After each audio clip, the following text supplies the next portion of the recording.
Hey, good morning, folks. Hope y'all all doing great. Sure appreciate you coming down on a somewhat dreary Saturday morning. And I sure wish our coffee maker was running, but it broke this morning. I did everything I could, took it apart, tried to get it fixed, but I needed it because at 3:47 a.m. is when it really came down, and I know that because I've got a tin roof and it woke me up. I couldn't go back to sleep, so I've been up since 3:47 this morning. But anyhow, we got our good friend Mr. Gerald Stephens back with us, and I tell you what, these Saturday seminars have been a lot of fun.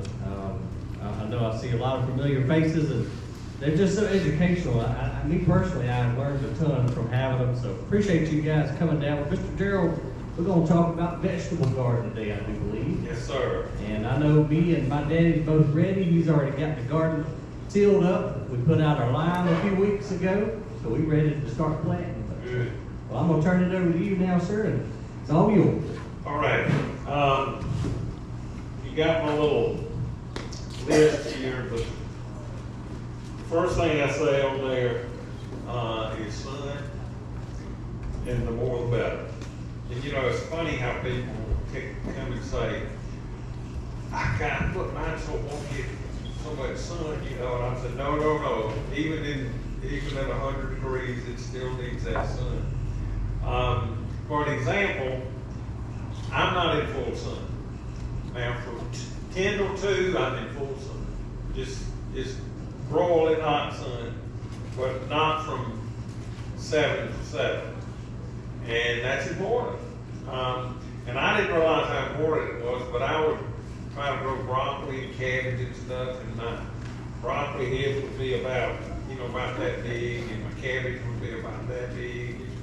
I went to a man's yard. He was definitely not a gardener, and he had broccoli heads this big, and his cabbage was like this, and I'm going, oh, I see his sun, because he was in full sun.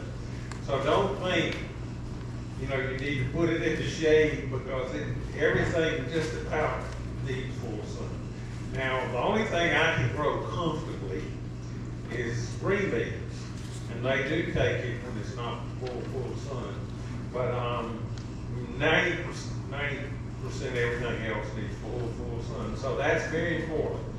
Don't try to be gentle on your tomato plants in July. They still need it. Now, it's funny, in tomatoes, and I'm a jumper around. I don't stay on one subject all the time. But a tomato, when it gets in the nights get in the 70s, they don't pollinate as good. Now, they say when it gets above 95, they don't pollinate either. So you got a bracket in there. So a lot of times in July, if your tomatoes won't bloom much, or if they do, the blooms fall off.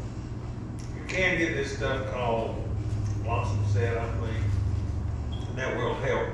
But don't worry about it, because in July, you're going to get so much heat, and a lot of times your tomatoes won't set. And that can go for several other things, too, peppers and things like that. But just be careful. I mean, don't get discouraged when you see all your flowers falling off, or you're not even forming flowers. Okay, soils. I love raised beds. And the raised bed I make is a 4x8, and there's a reason for 4x8. You can do 4x4s, but a 4x8 bed, you can reach to the middle of it. If it's a 3, that's fine too. But then don't get too wide, or you can't reach to the middle, and you really don't want to be walking in that soil. You want to be able to just work it from the sides. And I like mine is 20 inches. It's 2 2x10 is what it is, which makes it about 18, 19 inches. But I do 4x8s, and then in each corner, I put inside I put a 4x4 that's 5 feet tall. So then I put little finials on top to make them look kind of neat. But I take that bird netting or lightweight deer fencing, and I'll put it around it, and that keeps the critters out, like the squirrels and well, the rabbits out and the deer. That's the main thing, is the deer. And I make it where I can unhook it from each side. In other words, I make an 8-foot panel and 2 4-foot panels, well, 2 8-foots and 2 4-foot panels. So I can undo them and take them down. And it's real easy. Mine have lasted for 6, 8 years. Now, 2 of my boxes went out on me this year. They were probably 10 years old, and they just disintegrated. So I put in 2 new boxes. I have 4. And then the soil is very important. Okay. In a raised bed or in a pot, you need potting soil, not topsoil, and not just anything. Don't put any yard dirt in there, because when you do, you bring in all the weeds and diseases that were ever in that soil. So don't use, and it won't drain. That's the main thing. That's why you're using potting soil. Potting soil will drain, whereas topsoil does not drain as well. So that's what we try to use. And don't go cheap. My ladies at the nursery, I had 2 of the best perennial people in the United States working for me. Both of them retired. That's why I kind of gave it up. Because I said I knew couldn't run without them. Peggy and Mary. And they try all the soils you can find. And cheap soil is cheap. That's what it is. It's not worth a nickel, because it will crust on you real bad. It won't drain. It's just, you want good soil. You got to pay for it. If you can find, Rico Farms used to make one of the best, and of course they're not in business anymore. I think Ryan's going to try to come up with a good one. His right now, I hate to say it, but it's a little bit heavy. It won't drain quite as good. But you need a good soil in that, and in your pots too. I had the raised beds, but I put tomatoes in 15-gallon cans. When people say, well, I'll put them in a 5-gallon can. That is not near enough room for tomatoes.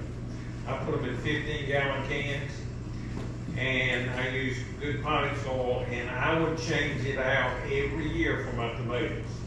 I dump that over into my raised beds, clean out the pots. I'll even Clorox, because diseases are so bad in my garden. Diseases were so bad that I would just transfer it every year. I just keep having more and more diseases. So I would dump that soil out and clean my pots real good and put brand new potting soil every year in those. But I'd use that potting soil in my raised beds. So I wasn't wasting it. Because your potting soil does what we call oxidize. If you will leave it in there, it'll gradually go down. And it's organic matter, so it's oxidizing. So it just gradually goes down. Now in the garden, in a vegetable garden, in the ground, till it up, use all your debris, your leaves. Pine straw is a little bit harder to break down. It will, but it's slower. But use all your leaves. You can use grass clippings in there too. But grass clippings break down, they get kind of gummy and all. But you can use grass clippings in there if you'll be careful to spread it out, not just put it in big heaps. But grass clippings work too. But use all your organic matter and till it up. And if you till it up several times, even through the winter, what it does is any of the insects, like squash and borer, you can kind of pull them to the top and the cold will kill them. Not that you're going to get rid of squash vine borer. We were just talking about that a while ago. I have a solution kind of for squash vine borer. We'll talk about that a little bit. But it doesn't always work. As this lady right here is testified. But it worked for one of my customers every time. And but your garden, just keep tilling it all through the year. You turn up weed seed and stuff like that, maybe it'll kill them. But not enough, but it does kill them. And alignment really good. Every year I do, and then, but just keep tilling it all through the year. When it's not used, even till it up then. Okay, fertilizers. Okay, organics are wonderful, and if you've got enough of it, it's good stuff because it has medicinal properties that help repel insects and all that. But be careful because you can get it too strong. Chicken manure is wonderful stuff. Like I say, a chicken pees and poops in the same thing, and that pee in there is a lot of nitrogen. So you have to let it age a little bit. If you're careful with it, it's great. But just don't be careful with it, because if you got a chicken coop and you put it straight out there and you put too much, and you can learn how to do it and use it straight out from the chicken coop. But just be careful because it is strong. The kind they sell here is, I forget the name of it, but it's a real good one. We sold it at the nursery too. What's that? No, the chicken manure was, I can't believe it's not chicken or something. I can't believe it's chicken or something like that. It's right. I can't believe it's not chicken, but yeah. It's a real good one. It's made local, not local, but pretty much local. It's made right here in South Carolina. But it is very, very good. The problem with organics is they don't last.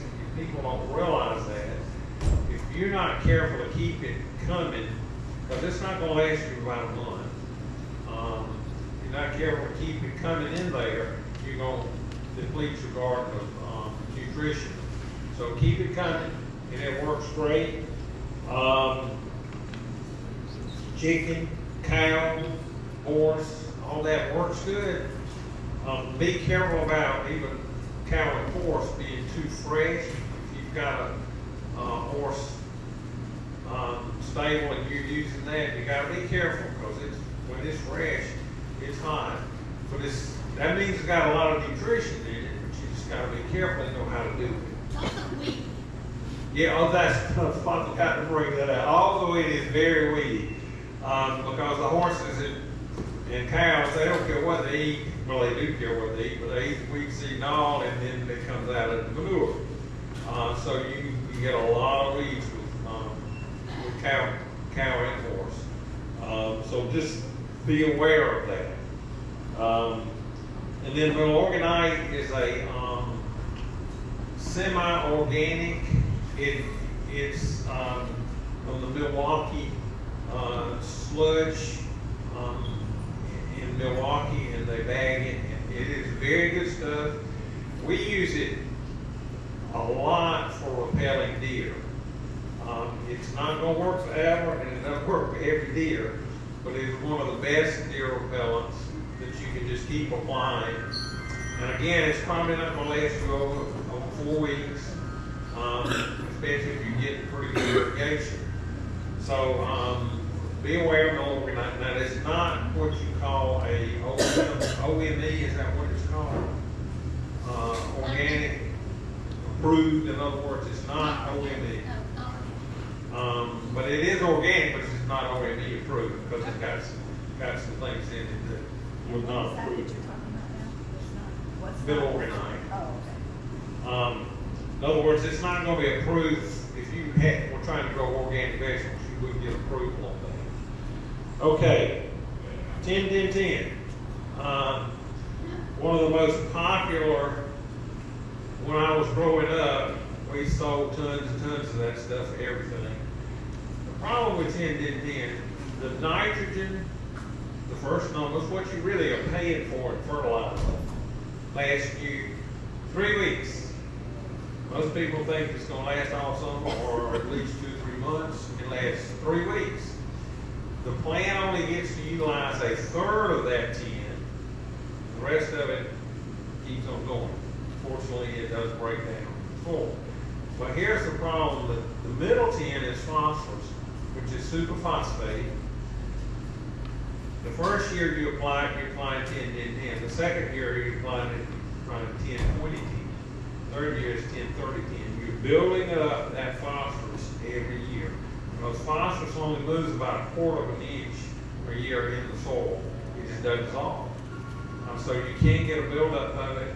The state of Maryland outlawed it in their state unless you have a prescription from your county agent, because they had to build up so much in the whole state.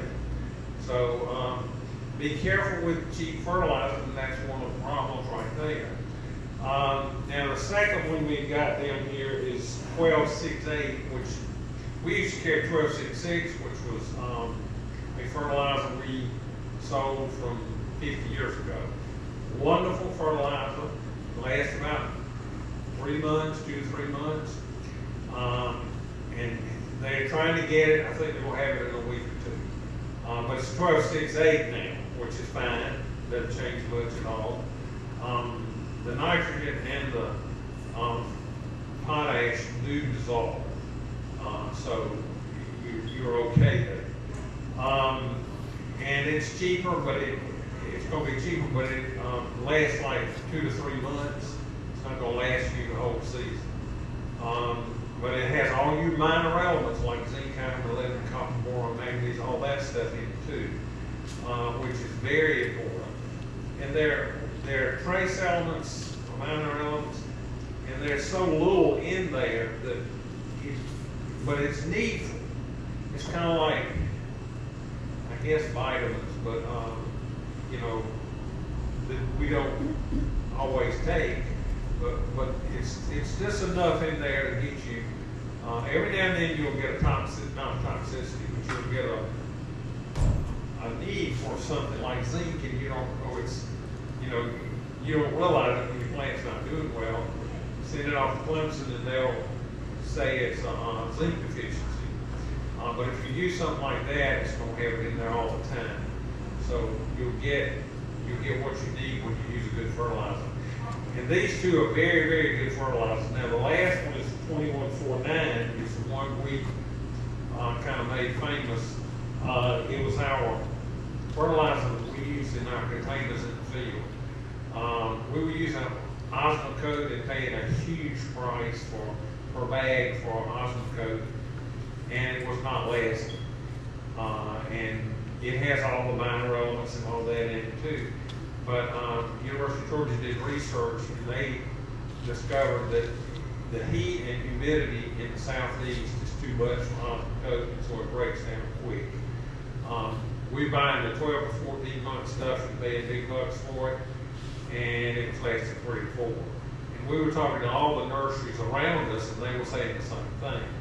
So we finally went with this company called Harold's. And that's it right there. They've got it in 50-pound bags. And that's what the 1268 is, and that's what the 2149 is. And it is finally one of them that does last. It lasts very good. It'll last 12 months. In most gardens, it probably lasts longer than 12 months. But if you put it out every 12 months, you're fine. You're not going to get a buildup. One of the neat things about it is the phosphorus, the middle number, the one that does not dissolve well. This is a special phosphorus, and it does dissolve. So you don't get the buildup, which is really, really good. That's why I like that fertilizer. And it'll last you, and you'll say, well, that's way too much nitrogen for a tomato plant. See, if you put 10, 10, 10 on a tomato real often, the plant will grow like a weed. It's beautiful, but it won't have any blooms on it because it's growing so fast, and it doesn't flower. So you can put too much nitrogen on the plant, and it'll grow like crazy, but it won't give you fruit.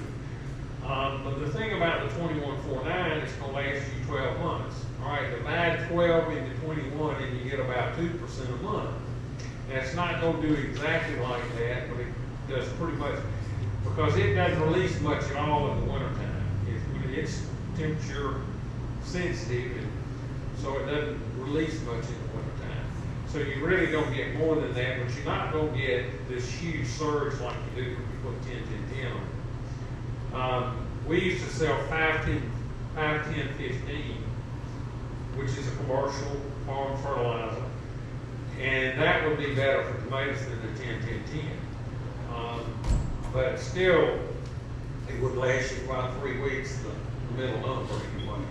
I mean the first number, the middle number stays with you forever. All right, lime. We are lime nuts. We just do crazy things with lime, but we love it. We believe in it. We've proven it over the 50 years we've been in business, and it's so needful, and people don't realize how needful lime is. And the quality of lime. Okay, when I talk about, don't go buy this quick release lime that you can see in some of these box stores. Just buy regular long lime from them, because they have got the right lime, and it's not expensive. It's not like you're paying a lot for it, but they want to make sure that before it is put in the pellet, which all makes pellet lime makes it so much easier to apply. Y'all don't remember when we had, some of y'all remember when we had powdered lime, and it was probably the best lime, powdered lime was, but the problem was, when you tried to lime your yard, the neighbor got it on, because it was just it would blow over there so easy, because it was just so fine. And so the pellet makes it a lot easier. The pellet's what it is that lime, that same lime is pulverized, but it's got a like cornstarch with it to hold it together. And then as soon as it's wet, it's ready to go. So it doesn't have to dissolve and all this. It just, as soon as it's wet, it's dissolved.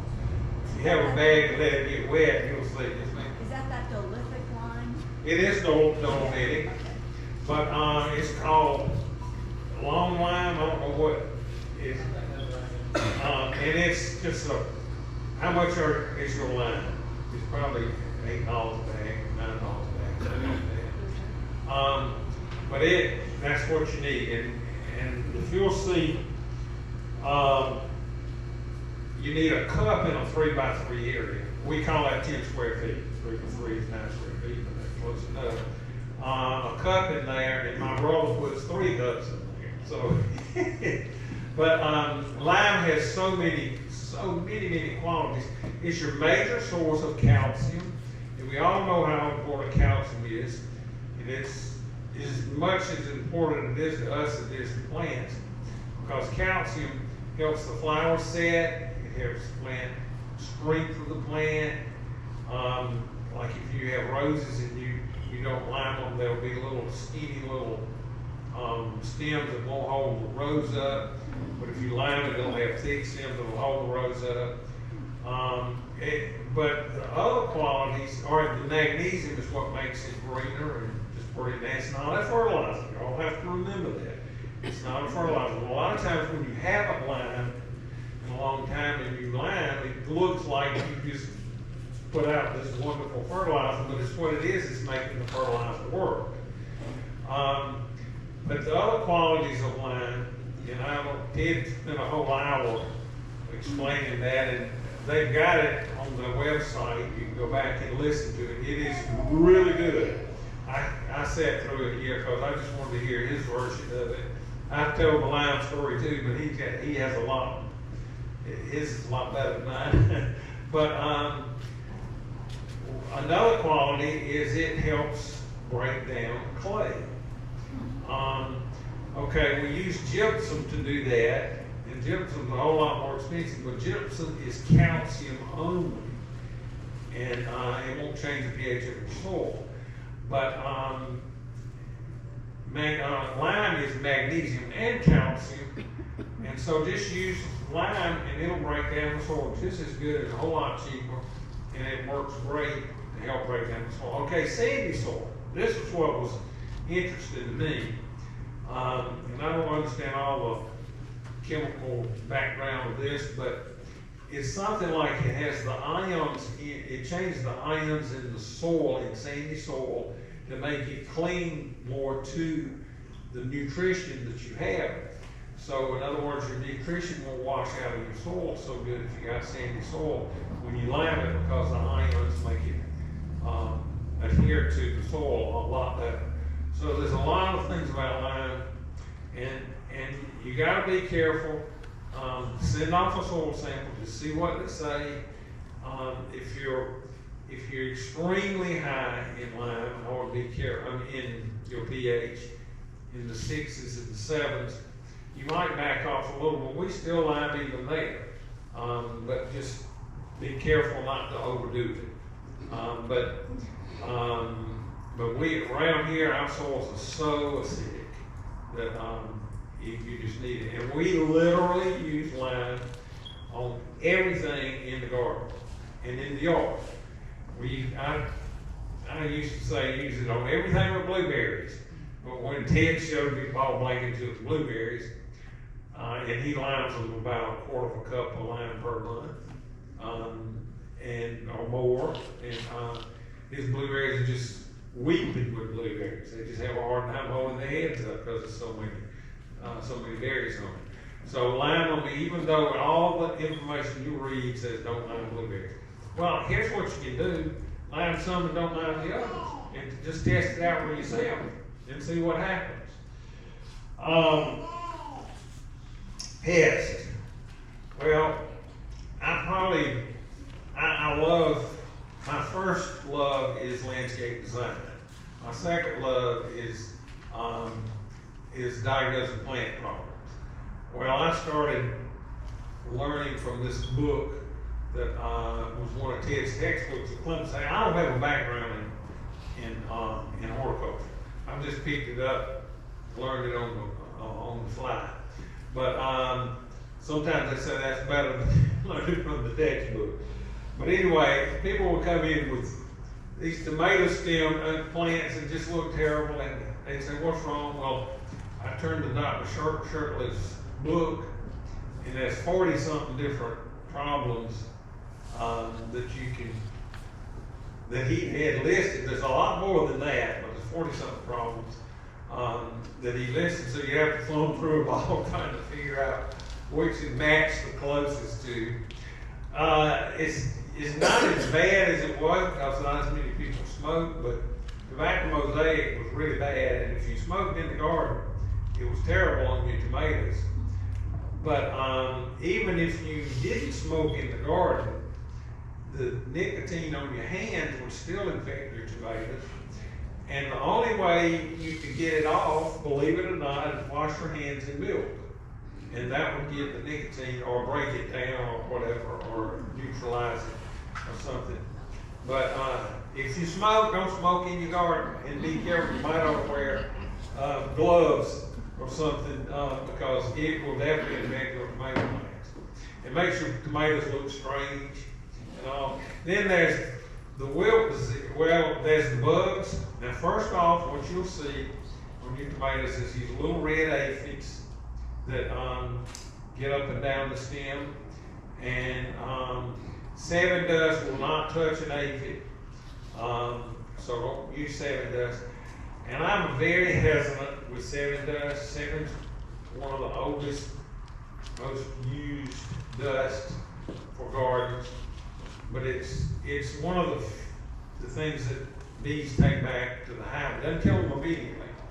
When the bee gets back to the hive, he infects the hive and kills the hive. And that's the problem with 7. So be very careful that you don't use 7 in the bloom or near the bloom or when it's blooming. So be careful with 7. And pollinators, caterpillars eat the leaves and the 7's on, and it kills the caterpillar. We don't have pollinators. I'm sorry. Yeah, it's a lot of, all right, let me tell you something funny. Have you ever seen a tomato hornworm? Oh my goodness. Yeah. They're big as that finger or bigger, and they appear overnight. They disappear overnight. You just say, where did those come from? And you look at your tomato plant, doesn't have any leaves on it. And you look real close, and there's this green worm about big as my finger that is chewing all the leaves off. And they have, like I said, it happens overnight. I don't know how they get that big that quick, but they do. But They eat all the leaves. they do, they do. But anyway, if you ever see little white pustules on, like little capsules sticking out of them, do not kill that one. He is already paralyzed, and a wasp has stung him, and that wasp has planted larvae on that worm. It's what he does is he gradually paralyzes the worm and he gradually eats him up, or he just, I don't know what it does, but it eats him up. And then those little wasps hatch out, they'll get other tomato hornworms. So if you ever see them with the little white pustules on them, don't. And there's just a little funny little capsule sticking out of them all over. And that's a good thing. So don't bother that hornworm. But the root diseases, I have a problem with root diseases. There's fusarium, verticillium, and bacterial wilts. And you'll have this tomato about this big, you know, and it's green, and it's got tomatoes on it, and it's blooming, and it's growing, and it's sweet. It starts wilting. So, oh yeah, I'll water it. So you water it, burn it back up, and then about 2 hours or 3 hours, it will wilt again, and you water it again, and it doesn't burn up. Well, that's called most likely fusarium wilt, or verticillium wilt, or bacterial wilt, but it's in the soil. Now it can be brought in. I talked to Dr. Steve Jeffers last year about this, but it can be brought in from what we call no-see-ums. A no-see-um is a threat, and but we call them no-see-ums, and they bite you in the garden, and you can't see them because it's so little. But I call them a dash. It's about the size of a dash on a printed dash, and he moves like a dash. He dashes up, and it moves real fast. Well, he can bite a plant over here, or either some weed or something that's got fusarium wilt, and bite your plant, and then it infects your plant. I cannot grow tomatoes. I can tell you how to grow them, but I can't grow them. Maybe part of it is I don't have enough sun. I got that 4 hours right there. But tomatoes, if you get a tomato, thank your lucky stars. Yes, sir. So a little trick with the hornworms. Your hornworms are seasonal based on the moths. Right. If you get a UV light and go out at night and shine your UV light on your plants, the spots on the hornworms will light up under the UV light. You can find them. Oh, really? Yeah, they glow under the UV. So we got Is there a UV flashlight? Yeah, Or- little UV flashlights. You Oh, really? You can order for like $4 or $5 off Amazon. Oh, really? Yep. Oh, that's neat. I didn't realize that. That would be fun. That really would be. He said if you got tomato hornworms, or it's the right time for them, get a UV flashlight, go out in the garden, and the spots glow in the dark. That's weird. I love that. I just love that. So that's one way to spot them. Oh, buddy, they can devastate your tomatoes in a day. Yeah, because they're hard to find in the daylight. You can't see them. Even as big as that worm is, you can't see him. It looks like a stem. Right, he's green like a stem, got little spots on him and all. Now here, one of the things that will take care of him that's a dust and won't hurt your bees is a product called dipetal dust. A thericide is the liquid of it, and it's a Bacillus thuringiensis dipetal dust. And it also cured my bladder cancer. I said, "You're using that in my bladder?" And I said, "Yep." It's not exactly the same bacillus, I'm sure, but it's a bacillus what they use with my bladder cancer, which is great. Got rid of it. You too, huh? Oh, I just think that's what we can do. Right. But the bacillus is a totally organic product, and it only hurts or kills worms that come from a moth. That's the only thing it affects. And so you put it out in the garden, it doesn't hurt your bees, and it doesn't hurt. Butterflies? It'll hurt. No, it won't. You said from a moth, so that would be butterflies. But see, it doesn't hurt the moth, it hurts the caterpillar. I don't think it hurts butterflies at all. I don't But know. the I mean, caterpillar, he gets caterpillar, it can't turn into a butterfly. well, he does.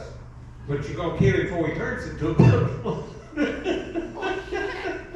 And you want to kill him before he turns into a butterfly.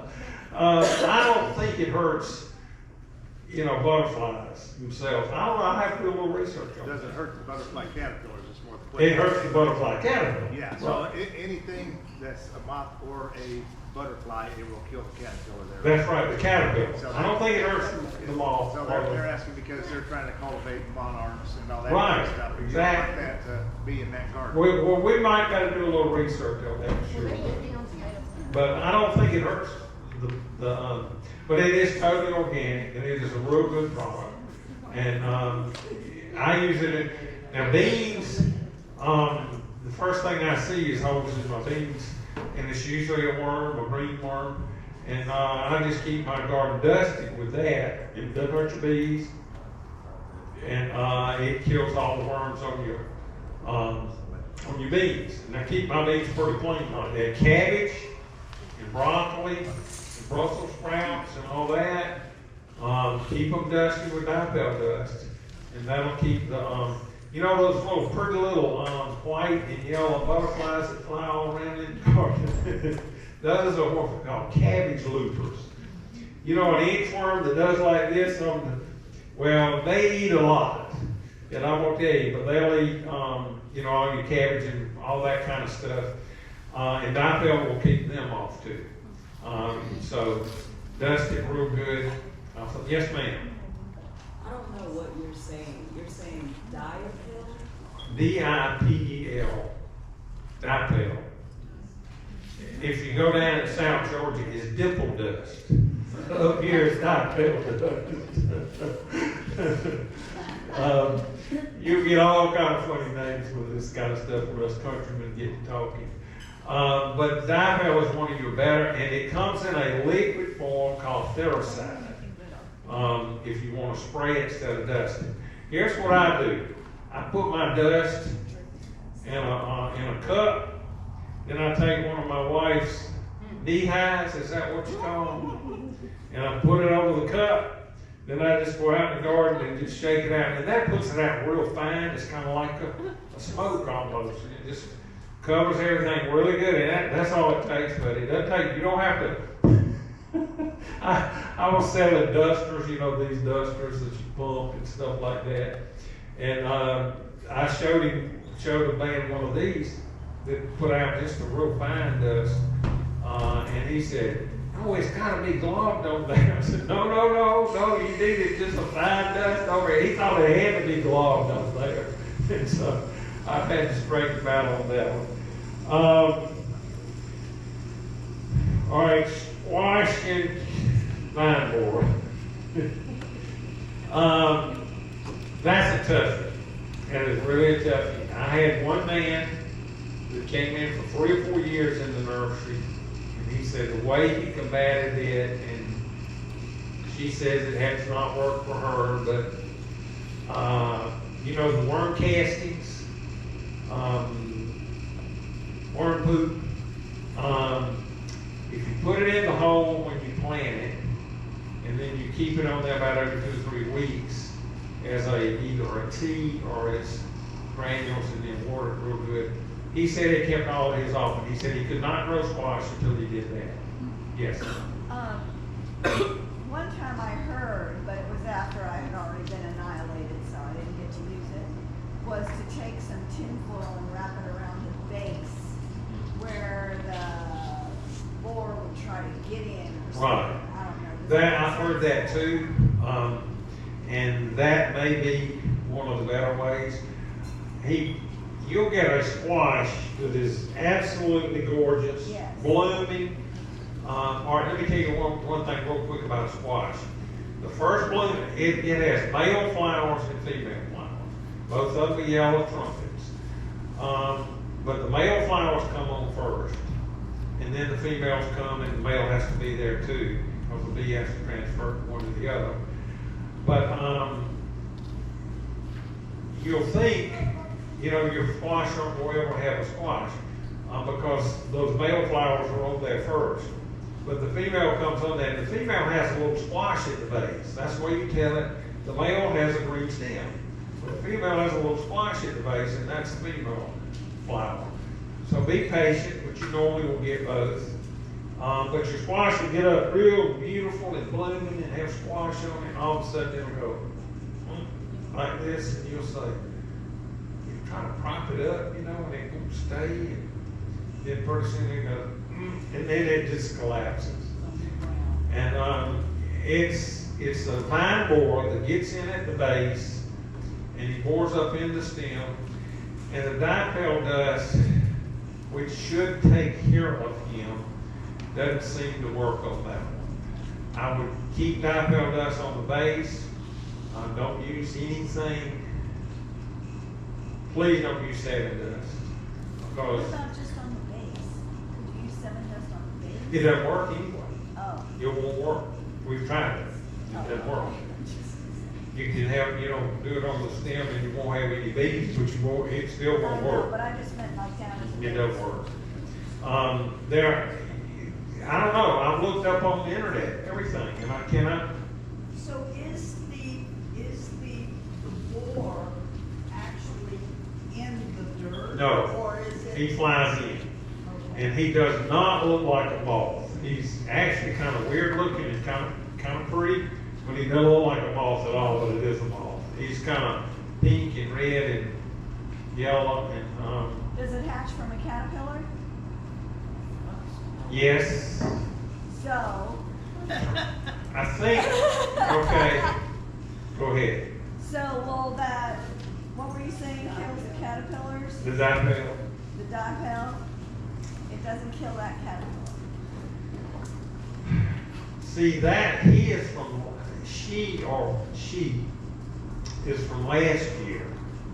It's coming up out of the ground. Yes. Now, Would it kill what kills grubs? I don't know. I You know what I really mean? don't. Because those I grubs do. are a thing I that do. comes up out of the ground from the year Right. before. I don't know.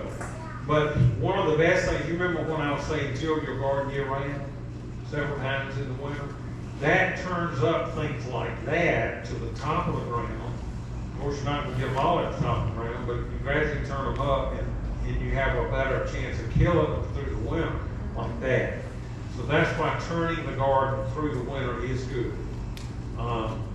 So just keep it kind of turning once a month or every 2-3 weeks or something like that When through does the the winter. squash Yeah. borer show up? Is there a time of the month that early? They used to say, wait a minute, I'm trying to think of that. By June, mid-June, but he comes quickly. So can you plant your squash earlier to help with No, that? it doesn't help. Okay. It's just, it's hard to, who has success with squashing? Okay, do you ever have squash vine borer? Oh, you're just lucky. You just live isolated from everybody else. Sorry. Who has problems with squash vine borer? Yeah. I always have. Yeah. What about putting over some kind of netting that it Yes. can get to it? Yes. But the problem with that is you're going to keep the bees out and pollinate. Pollinate them yourself. You can hand pollinate. Yes, right, artificial exactly. fruits. Now that would be the way to do it. Hand pollinate and put it in the. Right. Peggy, that used to work for me, was so good with perennials. Her brother was a vegetable garden. I mean, he grows incredible vegetables. And he would cover his like that and then pollinate them. But he would have covers over there to keep them off from coming in. And Which just is, bird net, will that be small no, enough? it's got to be found. It's got to be, they call it a crop cover. Okay. And it's almost, you know, it's opaque. It's not solid, but it's I'll try that. right. But that, I don't know, squash vine borer stuff. And they also can get into cucumbers and melons too. Then you get cucumbers, you get pickle worms. In your cucumbers, you have a nice cucumber, if you look, there's this hole in it with pulp coming out. Dipel again will help with that. Not totally, but it will help. You can cut that part out. That's very true. She said just cut that part out, and I do that all the time. But they'll get in squash too, but they mainly like cucumbers. Melons. Now, my dad, we had a huge farm, and he would say, well, we're going to have some new ground. And I didn't know what new ground was when we just cleared off some woods. And he said, now we can plant watermelon on that. And I'm going, what you mean? You know, why can't you just plant watermelon anywhere? Because he said, it won't grow. Well, it's what it is. There's so many diseases that come with watermelon. Try not to plant it in the same spot again. But there's so many diseases that come with it that you have to change areas every year. And I think it's pretty, I don't know if it's still like that, but you have to change it fairly often because, you really need to change it every year because the diseases, not the insects so much, but the diseases in the soil will give it fusarium and all kind of crazy stuff like that. So what he was doing is he would clear off a new piece of property and then they could plant watermelon on that for that year. So he'd say, that's the year we plant watermelon this year. And you have this huge farm. I thought, well, you can plant watermelon anywhere. No, you can't. Because if you planted it somewhere, it's going, and it lasts for years. We had about 10 or 15 years ago a real problem with watermelons, and they would ripen and then they would just burst. And they thought it was going to ruin the crop growing of watermelons in the state of South Carolina. Well, all over. But they finally must have found a cure for it or something. But watermelon, don't plant it in the same place. Tomatoes, you don't want to plant in the same place either. So keep kind of moving around with that stuff. I talked about cabbage and beans. But cabbage, you need to keep them dusted with dipel dust off and on, all through the winter when they're growing good. Okay, weeds. Oh my goodness. Weeds are the #1 cost of a nursery. In containers or in the ground, whatever. It's the #1 cost. Because the labor to keep it out, the products to use are expensive. It's just, weeds just take over the world. But one thing we've used now in the nurseries, you can't use it on everything. We get rice hulls. Like Arkansas, Louisiana, are big rice producers. Did y'all produce rice down there where you were? But we'll take the rice hulls and put it in the top of the can, about an inch or ½ inch or so, and that discourages weed growth. So we're using that a lot, and it's not as easy to come by, but we do get it. Where do we get it? You can't tell us where to get it? I can't find it. You might look on the internet, but see, the only way we can get it is a whole pallet of it. It's cheap as dirt, but then the freight costs more than the product to get it here. But some other things you can do is there are very few pre-emergents that work in a garden. They've got one that's called Treflan, or that's the same as preen, not preen extended control. Well, I told you preen extended control is you need a. Oh, okay, I'm sorry. Go ahead.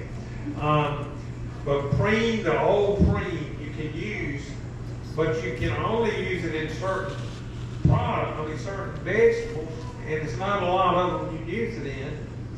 And it only keeps out crabgrass. It doesn't keep out anything else, or any grass. It keeps out any grassy weed. But there are very few pre-emergents that actually work in the garden. You can study them and read about them, the different ones, and there are a few, but they have to be crop specific. Like if you put green in a garden, your corn won't come up because corn's grass. So it's all kind of things like that that you have to watch out for. So pre-emergent is not a good way to go. But organic mulch is like I was saying about the rice soils. Well, when everybody had a newspaper, got a newspaper every day, there was plenty of newspapers out there, but you would take newspaper, take 2 or 3 layers between your rows and lay it down and wet it down a little bit. And that is a real good weed preventer, because weeds won't come up through it. Now it'll break down through the summer, and that's okay. But you know, because you just till it right into the garden. Some people complain about the ink, it's not organic. Well, I can't worry about the ink goes in the newspaper, but that is one of the better ones. And I found that that's one of the few things I like ground cloth for. I hate ground cloth in ornamental beds or around the house. I hate it. I hate it. If you use it a time or two, you will learn to hate it too. But in a vegetable garden, it's great. Roll it between the rows, design the rows for the width of the cloth you can get.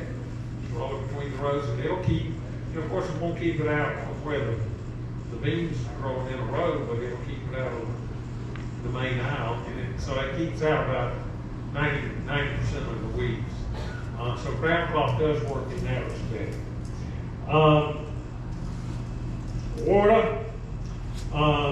I love drip irrigation. And if we have a chance, I'm going to give a class on drip irrigation. Yes. Yeah, that'd be good. We're going to try to do it. Just trying to get the product that I normally use. I like to make it extremely simple.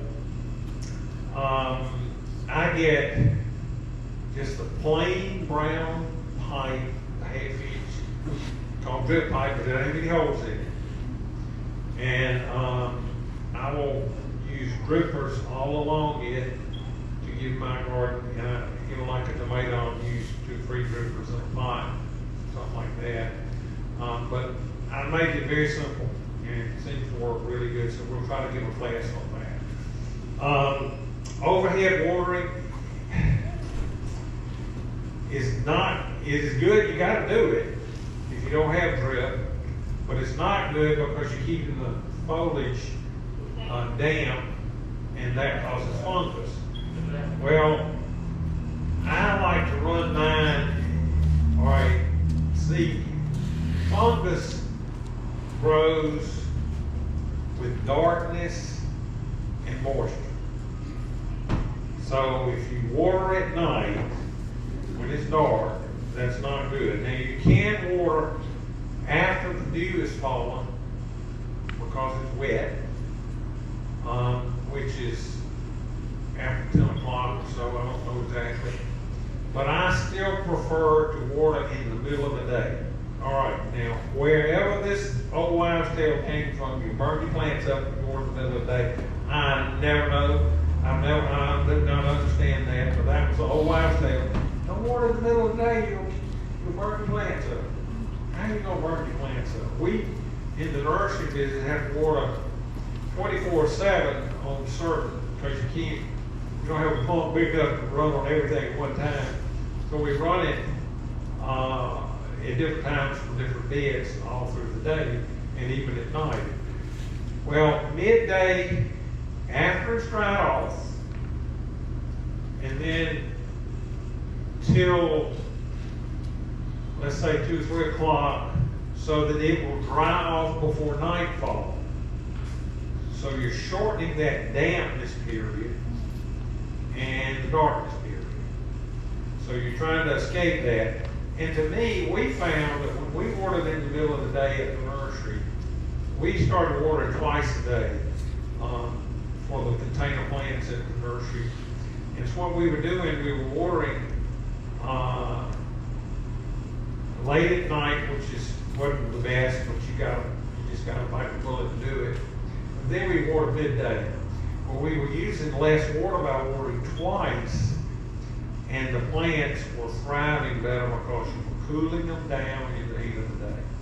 And we were having to run from 12 to 12:30, and that would drive customers crazy, but we just had to do it, and it made a humongous difference in the appearance of our plants. Yes, ma'am. Can you do that with grass too?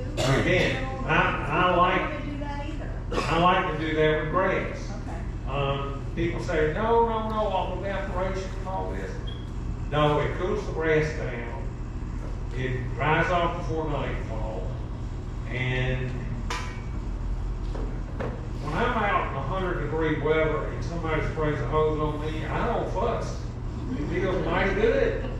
I think the grass is kind of like that too. I think it makes a difference. People say, well, evaporation, you lose so much, but I don't think you lose enough to worry about. If the evaporation happens, it cools things off. Evaporation cools. So I think it actually is the better time to do it. The traditional, I don't know if you call it, but the traditional time is to water from like 4 in the morning until 6.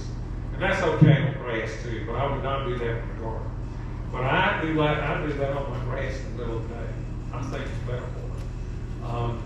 I'd like to see more research done on that. So watering is, you got to do it.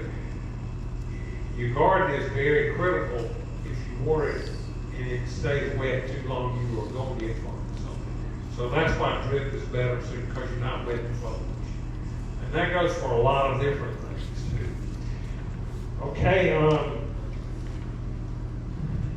they printed me out a wonderful chart. And I don't know how y'all get this. If you don't have it and you don't plant a garden, this is one of the most invaluable things you can have. It is designed for South Carolina, not for Michigan, not for California, not for Oregon, but for South Carolina. And if you'll notice, the Piedmont and the coastal are different timings. You see there's a fall and a spring timing. And I'm gonna go with the Piedmont mostly for us. We're kind of right in between there, but I'm gonna still go with the Piedmont. And you have to use just a rule of thumb. All right, asparagus. I'm gonna have a hard time hitting all these, but this chart is very valuable. Asparagus are plants roots that you plant, and they come up, and you supposedly not to cut the asparagus on the first year. I've heard different since then, but you want to let the plant come up, and then as the sprout comes up, you cut the sprout. My father had a field. It was probably 150 acres of asparagus, right where what the new Walmart is up on 85. And he had a big bell, and when they would watch him grow through the night, and when they got to a certain point, he'd ring the bell, and the people would come from all over and help cut asparagus. And so, it'd be no telling what time it'd be, but as soon as they saw they were at the right point, they'd cut them. So asparagus are fun, and they are perennial. They keep coming, they keep getting better. And they come up fast. Like They do. And then all of a sudden Well, that's what I'm saying. That's why they had to have the bell, to make sure. Now, there are still asparagus growing in Aiken County. Down, Meadows? I believe so. I believe so, yes.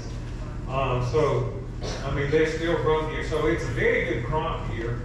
And it's fun when I was little, and I'm talking 3 or 4, Grandmama would take us on a walk, and we'd walk around the edges of the field, and she'd see asparagus, and she'd cut them. When we were walking down the field. Okay, green beans. Okay, notice the dates, April 15th to July 1st. And then you can pick it up July 20th and go to August 1st. So we plant about 3 crops of beans in our little raised beds. As soon as I personally like bush beans. I seem to get better results from bush beans. Some people like pole beans. You need to spring them up and all, and that's fine. but I just seem to get better crop. In other words, string beans will probably bear a whole lot longer, but I seem to just get a big crop and then I can get rid of those. I'll get a big crop and then a medium crop and then I pull them up and start over. So I'll have 2 or 3 crops a year in there. And that goes for most of those beans, lima beans. You'll see lima beans, all right, us Southerners, we call those butter beans. And it's funny, I had the hardest time when it says lima bean on the bag. A lot of the Southerners didn't want to plant that. They wanted butter beans. Of course, you don't find butter beans on the bag. But lima beans are butter beans. But you see, it's later, you plant it later. We always said it's kind of like cotton. You gotta wait till it's really hot so it'll come up. So you do watch these dates, but now you gotta take it with a grain of sand too, because nothing's perfect. You know, these dates are good, but they're just estimates. And they go from the time. All right. Beets, March 15th. Oh, we still got time to plant beets. I thought it'd be. So you can plant beets now, and beets have become more and more popular because of the health of beets. Broccoli, okay, I think we need to go on the coastal with the broccoli and stuff. Well, it says from transplants, because I looked at that. So Right. It's different. But broccoli, and you see, the fall planting is August 15th, September 15th. Good to see y'all, thank you. Anybody needs to go, I'm going way over, so I always do. I don't mind y'all getting up and leaving. But cabbage and broccoli and Brussels sprouts and things like that, you gotta plant early. And you plant them in the fall and they'll bear and give you pretty good heads by Christmas. And then you plant a little after in March. I'm thinking deep February. But anyway, you plant those. If you don't plant them early, you plant them too late, they're just gonna burn up before they get mature. They don't like it. Cantaloupe, carrots. Look at carrots. February 15th. Right, February 15th to March 30th. So you plant those early. If y'all are brand new gardeners, plant radishes. That will encourage you more than anything. You gonna get radishes, and they come up so quick and easy. So plant some radishes. Carrots. If you plant them too late, they get real bitter. They just don't taste good because of the heat. So you gotta plant early on this stuff. Cauliflower collards. I think I can sell collard plants year round. Us Southerners love collards. And so they'll ask for collards when I don't have a clue more. But they grow them. Some people just grow them and grow them year round. One man came to the nursery and I had some old collards left over. And he drove all the way from Veggie to get them. And he said, I eat collards every day of my life. So, all right, cucumbers. Now you can buy the cups with a cucumber in it. It's called cucumbers and squash. I prefer to plant from seed because they come up so quick.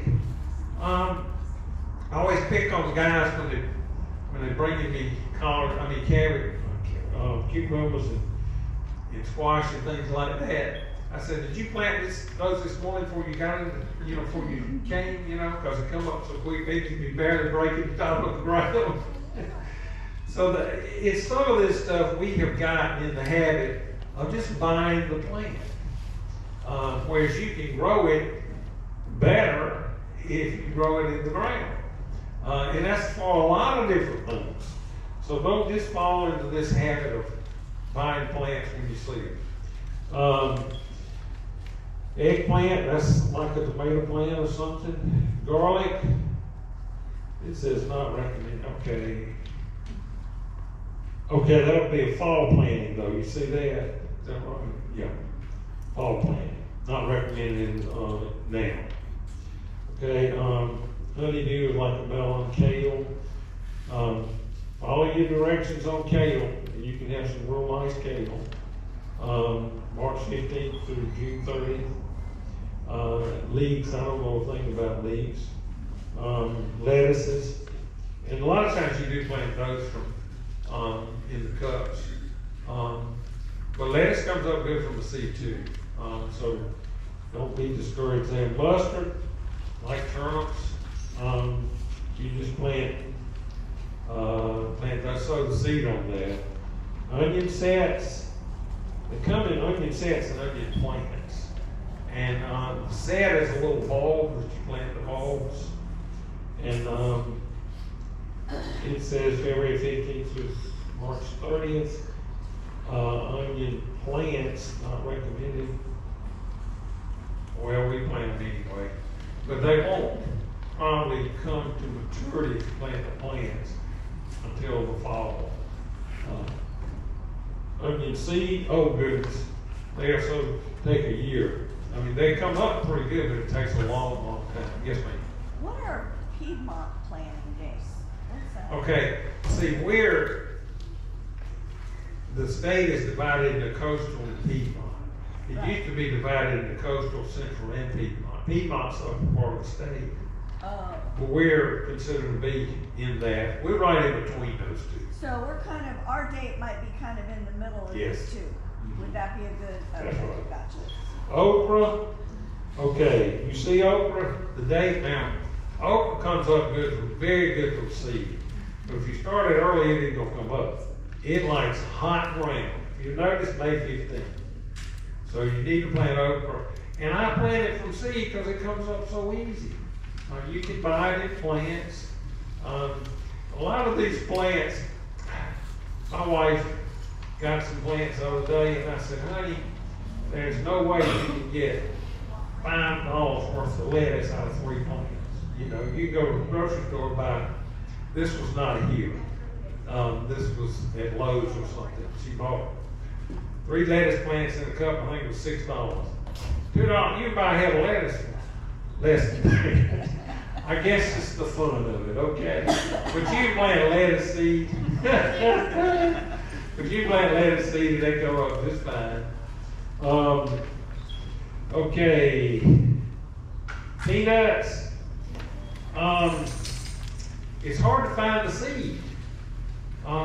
We would have to buy a 50-pound bag of it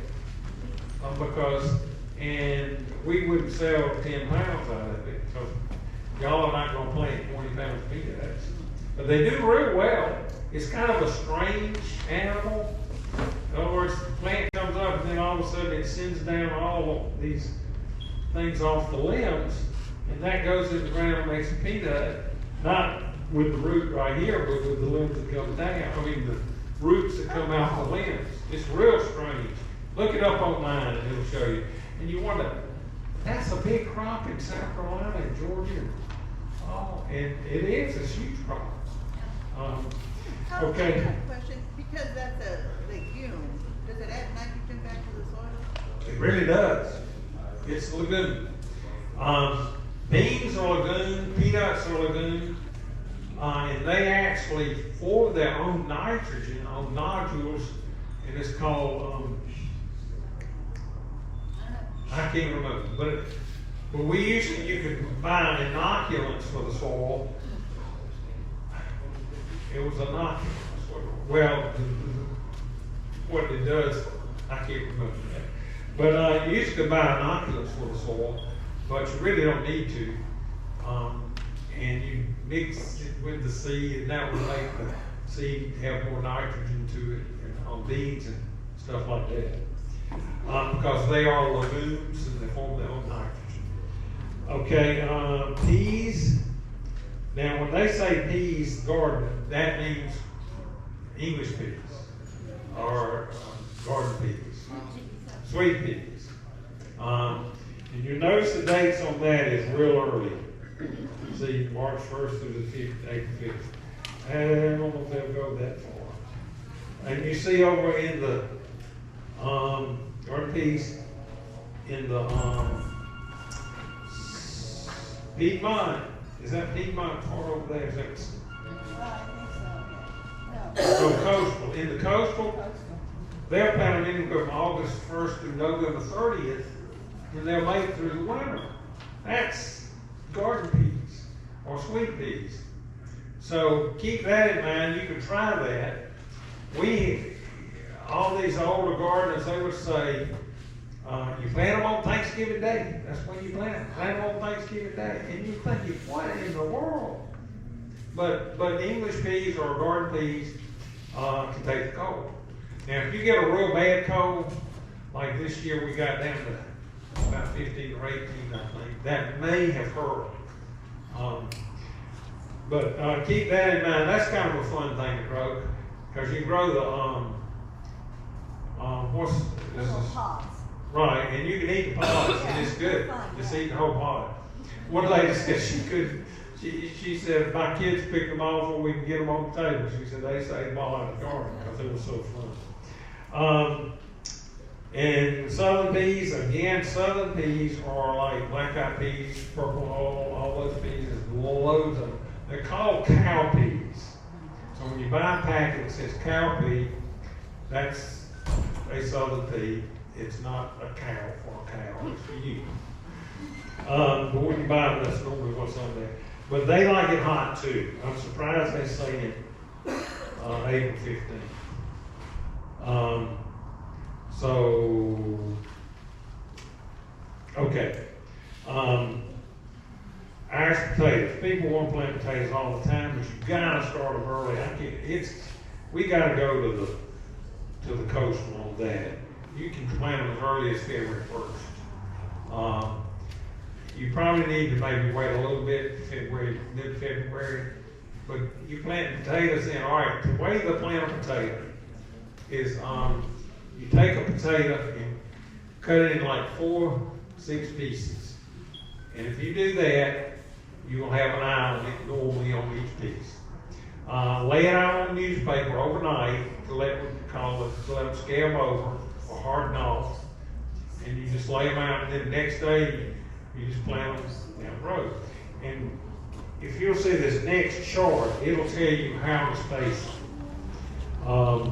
like on potatoes. Let's see what it says. Irish potatoes, every 12 inches and 36 inches apart. So you don't plant them like beans, 2 or 3 inches apart. You plant them about a foot apart. Then we go to sweet potatoes. May 1st. Now you see that May 1st, that's late. And you buy what we call the slips, or now they're in cups, and it's a little plant, real tall, skinny little plant, and you put those out. And they're real rewarding, y'all. That is a fun thing to plant, because you'll get good sweet potatoes.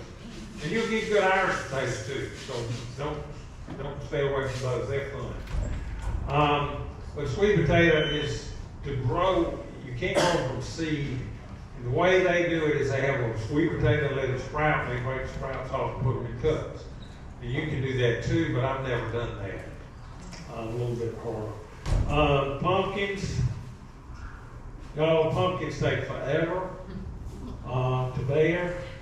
June 1st through the 30th sounds like a good time.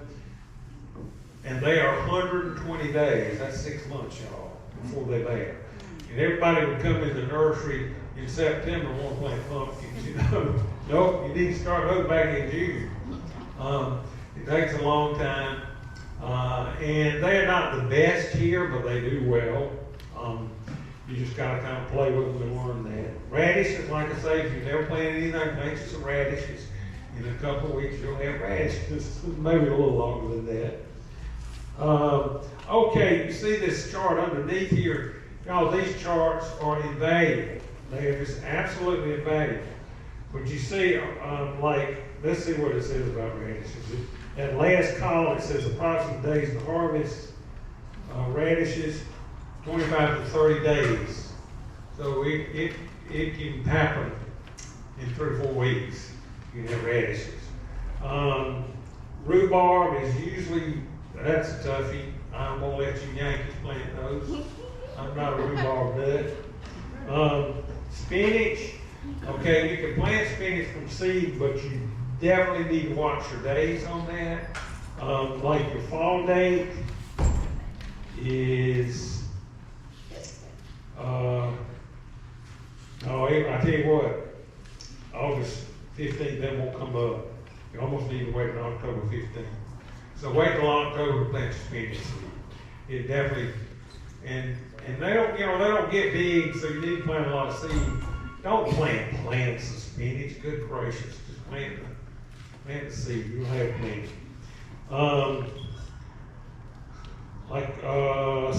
Sweet corn. Look, you can start it early, y'all. March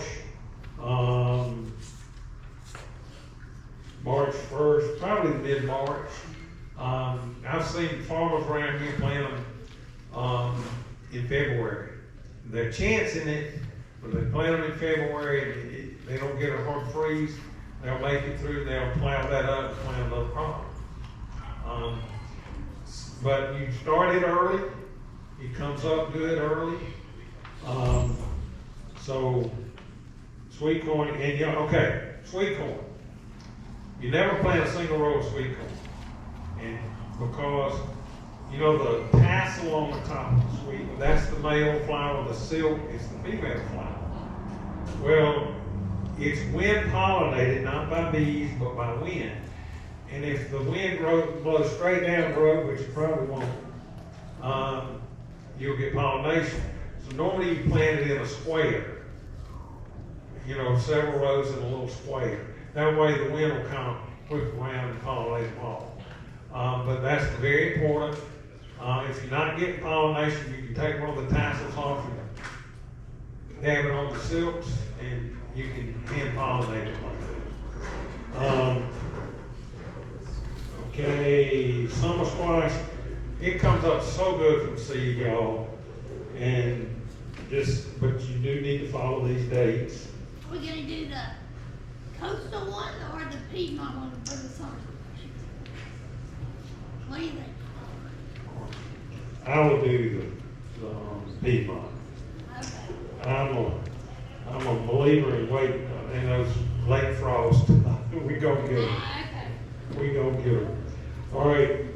Summer squash, winter squash. Winter squash takes a long time. That's like your butternut, your acorn, and things like that.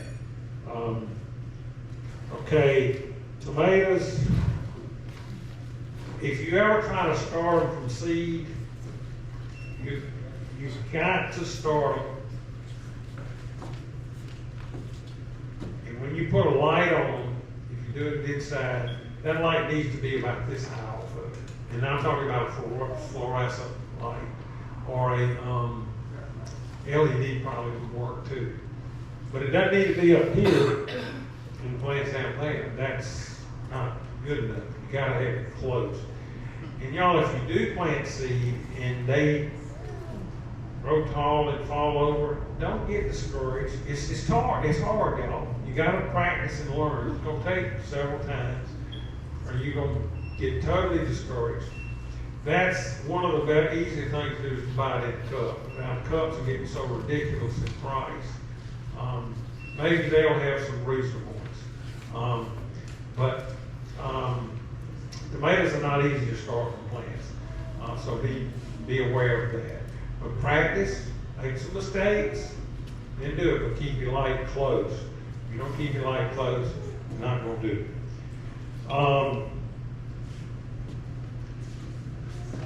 Then turnips are very easy. Watch your dates on that. You can plant a fall crop and get turnips, and then you plant a spring crop and get turnips, the tops and the bottoms. And you can buy them where you don't have the bottom, or you can buy them with the bottom. But they do real good. We used to sell one, and I don't know if they have it or not. It's called Tokyo Cross. It would give you a 5-pound turnip. And it was a good turnip. In like 60 days or less, it was incredible. So it was fun. And it had a good top on it too. Watermelons, and What was that country? Tokyo Cross. Tokyo Cross. Cross, C-R-O-S-S, Tokyo Cross. And there are probably other ones now too. But watermelon takes a long time. It's gonna take at least 120 days. Let's see what they say.